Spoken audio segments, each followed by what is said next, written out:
ذرا سوچئے، کیا ہو اگر بڑھاپا، جسے ہم زندگی کی سب سے بڑی سچائی مانتے ہیں، وہ محض ایک تکنیکی مسئلہ ہو، ایک ایسا مسئلہ جسے حل کیا جا سکتا ہو؟ نہیں، یہ کوئی سائنس فکشن فلم کی کہانی نہیں، بلکہ ایک ایسی حقیقت ہے جس کی دہلیز پر آج سائنس کھڑی ہے۔ ایک لمحے کے لیے اس خیال پر غور کریں، اگر بوڑھا ہونا کوئی مجبوری نہ رہے بلکہ ایک انتخاب بن جائے تو یہ ایک ایسا سوال ہے جو ہماری زندگی، موت اور وجود کے بارے میں ہر بنیادی سوچ کو جڑ سے ہلا کر رکھ دیتا ہے۔ اور اس انقلابی سوچ کے پیچھے جو شخص کھڑا ہے وہ ہیں ڈاکٹر ڈیوڈ سنکلیر، ہارورڈ یونیورسٹی کے پروفیسر، جنہوں نے اپنی زندگی کے 30 سال صرف اسی ایک مقصد کے لیے وقف کر دیے ہیں۔ ان کا صاف کہنا ہے کہ بڑھاپے کو ایک قدرتی عمل سمجھ کر قبول کر لینا شاید ہماری سب سے بڑی غلطی ہے۔ تو یہ سب آخر ممکن کیسے ہے؟ اس کے پیچھے جو مرکزی نظریہ ہے، ڈاکٹر سنکلیر اسے معلوماتی بحران یا انفارمیشن کرائسس کا نام دیتے ہیں۔ دیکھیے، ڈاکٹر سنکلیر کے مطابق بڑھاپا ہمارے جسم کے پرزوں کے گھسنے یا تھکنے کا نام نہیں ہے، بلکہ یہ ہمارے خلیوں کی سطح پر معلومات یعنی انفارمیشن کے ضائع ہو جانے کا نام ہے۔ بالکل ایک کمپیوٹر کی طرح جس کا ہارڈ ویئر تو بالکل ٹھیک ہو، لیکن اس کا سافٹ ویئر کرپٹ ہو جائے، خراب ہو جائے۔ اسی کمپیوٹر والی مثال کو ذرا اور گہرائی میں سمجھتے ہیں۔ ہمارا جینوم یعنی ہمارا ڈی این اے، وہ سمجھیں کہ کمپیوٹر کا ہارڈ ویئر ہے۔ یہ پیدائش سے لے کر موت تک تقریباً ایک جیسا ہی رہتا ہے۔ اصل کھیل ہے ایپی جینوم کا، جو ہمارے بایولوجیکل سافٹ ویئر کی طرح کام کرتا ہے۔ یہی سافٹ ویئر فیصلہ کرتا ہے کہ کون سے جین کو کب آن کرنا ہے اور کب آف، اور وقت گزرنے کے ساتھ اسی سافٹ ویئر پر خراشیں پڑنے لگتی ہیں۔ اب سوال یہ ہے کہ یہ خراشیں آتی کہاں سے ہیں؟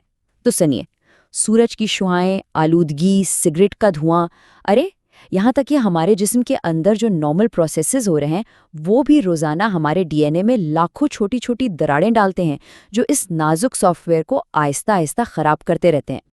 اور اس کا نتیجہ کیا نکلتا ہے؟ ایک سیلیولر شناختی بحران۔ ہمارے خلیے اپنی اصل پہچان، اپنی آئیڈینٹی بھولنے لگتے ہیں۔ جلد کا خلیہ بھول جاتا ہے کہ اسے جلد کی طرح کام کرنا ہے، دل کا خلیہ کمزور پڑ جاتا ہے، اور اسی اجتماعی بگاڑ کو ہم بڑھاپا کہتے ہیں۔ اچھا، یہ تو ہو گیا مسئلہ، ایک ایسا مسئلہ جسے ہم صدیوں سے لا علم سمجھتے آئے ہیں۔ لیکن کیا ہو اگر اس بایولوجیکل سافٹ ویئر کو ری انسٹال کیا جا سکے، بالکل ایک نئے آپریٹنگ سسٹم کی طرح؟ جی ہاں، یہاں سے کہانی کا سب سے دلچسپ اور امید بھرا حصہ شروع ہوتا ہے۔ سائنسدانوں نے لیب میں ایک چوہے کا ایپی جینوم جان بوجھ کر خراب کر دیا، یعنی اسے تیزی سے بوڑھا کر دیا۔ صرف 10 مہینوں میں وہ چوہا کمزور، بیمار اور بوڑھا ہو گیا۔ پھر انہوں نے جین تھیراپی کے ذریعے اس کے خلیوں کے اسی سافٹ ویئر کو ریبوٹ کیا، اور نتیجہ ناقابل یقین تھا، وہ چوہا دوبارہ جوان ہو گیا۔ اور یہ کوئی معمولی کامیابی نہیں تھی۔ لیب سٹڈیز میں خلیوں کی عمر کو محفوظ طریقے سے 75% تک پیچھے دھکیل دیا گیا۔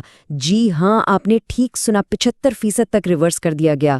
لیکن یہ جادو ہوا کیسے؟ سائنسدانوں نے ایک حیران کن چیز دریافت کی۔ ہمارے ہر خلیے کے اندر جوانی کی معلومات کی ایک بالکل اصلی محفوظ بیک اپ کاپی موجود ہوتی ہے۔ یہ ٹیکنالوجی اسی بیک اپ کاپی کو ڈھونڈ کر پورے سسٹم کو یوں سمجھیں کہ ریسٹور کر دیتی ہے۔ اور اس دریافت کے اثرات صرف جھریوں کو مٹانے سے کہیں زیادہ گہرے ہیں۔ یہ انسانی صحت اور بیماریوں کے علاج میں ایک انقلاب برپا کرنے کی صلاحیت رکھتی ہے۔ ذرا سوچیں، اگر بڑھاپا خود ایک بیماری ہے تو اس کا علاج کرنے سے ان تمام بیماریوں کا علاج بھی ممکن ہو سکتا ہے جو اس سے جڑی ہیں۔ لیب سٹڈیز میں جب خلیوں کو جوان کیا گیا تو الزائمر جیسی علامات ختم ہو گئی، نابینا جانوروں کی بینائی واپس آ گئی، اور یہاں تک کہ کینسر کے ٹیومر بھی سکڑنے لگے۔ اور یہ اب صرف چوہوں تک محدود کہانی نہیں رہی، یہ ٹیکنالوجی لیب سے نکل کر حقیقت کی دنیا میں قدم رکھ چکی ہے۔ انسانوں میں نابینا پن کو اسی طریقے سے ٹھیک کرنے کے پہلے کلینکل ٹرائلز اب شروع ہو چکے ہیں۔ ڈاکٹر سنکلیر کا ماننا ہے کہ اگر ٹیکنالوجی اور صحیح طرز زندگی کو ملا دیا جائے تو مستقبل کچھ ایسا ہو سکتا ہے۔ ان کے اپنے الفاظ میں، اگر آپ تمام صحیح کام کریں تو آپ شاید 22ویں صدی میں بھی زندہ ہوں گے۔ یہ تو ہوئی مستقبل کی بات، لیکن سوال یہ پیدا ہوتا ہے کہ جب تک یہ ٹیکنالوجی عام نہیں ہو جاتی، کیا آج ہم اپنی عمر کی گھڑی کو سست کرنے کے لیے کچھ کر سکتے ہیں؟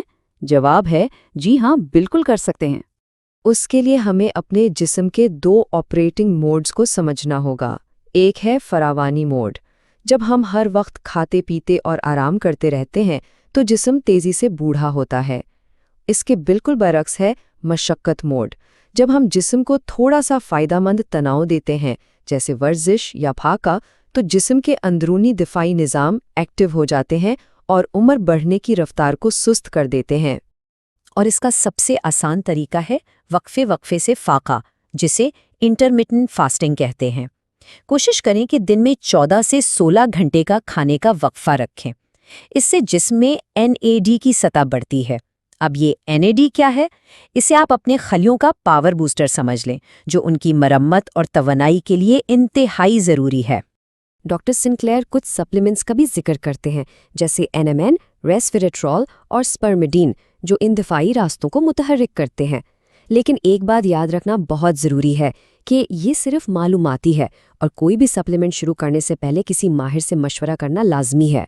تو 22ویں صدی ہماری سوچ سے کہیں زیادہ قریب ہے، لیکن بڑا سوال یہ ہے، کیا ہم بحیثیت معاشرہ اور بحیثیت فرد اس انقلابی تبدیلی کے لیے تیار ہیں؟ یہ ایک ایسا سوال ہے جو ہمیں اس نئی سائنس کے گہرے سماجی اثرات پر سوچنے پر مجبور کرتا ہے۔ ویسے 99% لوگ سبسکرائب نہیں کرتے، آپ ان میں سے مت بننا، سبسکرائب کرو۔